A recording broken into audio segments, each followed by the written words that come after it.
I cannot emphasize enough the importance of that lesson about the bubble of reality. Everything you see in the world is just things you think you see. Everything you hear is only things you think you hear. Everything that happens is only what you think is happening.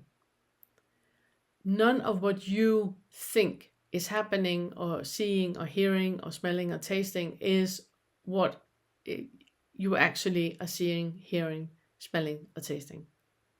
That is a thought attached to it.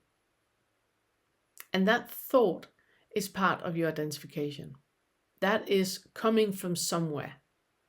Nothing happens on its own. Every single thought you have is a part of a pattern. It's part of and it's part of the identification pattern. The thoughts themselves don't really have a pattern. They're just completely random. But the ones that you pick up are part of an identification pattern. And that is important to look at.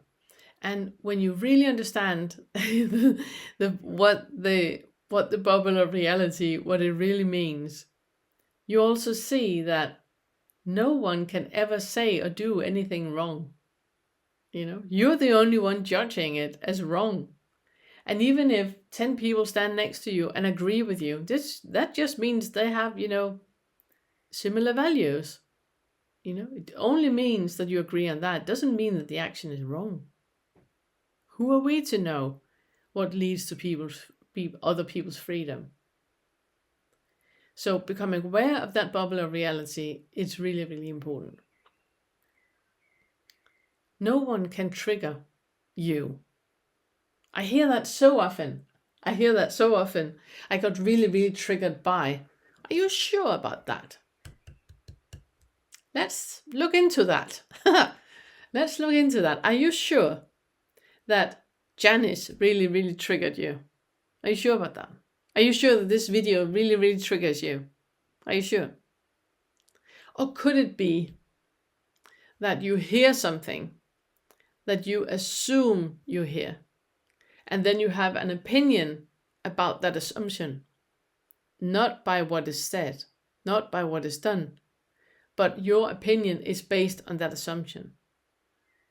It's only the post-it, and that post-it is yours. No one can trigger you. No one can trigger you. Other people can be in the world exactly like they are, and that's fine. None of your business. None of your business. No one can trigger you. You trigger you, and you have a topic you need to look at. You have an identification that so far you have been avoiding to look at. So every time you hear somebody saying that they really, really got triggered by something, just know that in that moment, they're pretending that it's not about them. They're pretending that it's something or someone on the outside that did something to them. Victim, did something to them that they did not like. And they want that to change so they can go back to being in a space where they like to be. That is identification at its, most basic form. It's like back to the first Fetter. There is identification with thought. Nobody can trigger you. Nothing can trigger you. You can get reminders that there's something that you need to look at.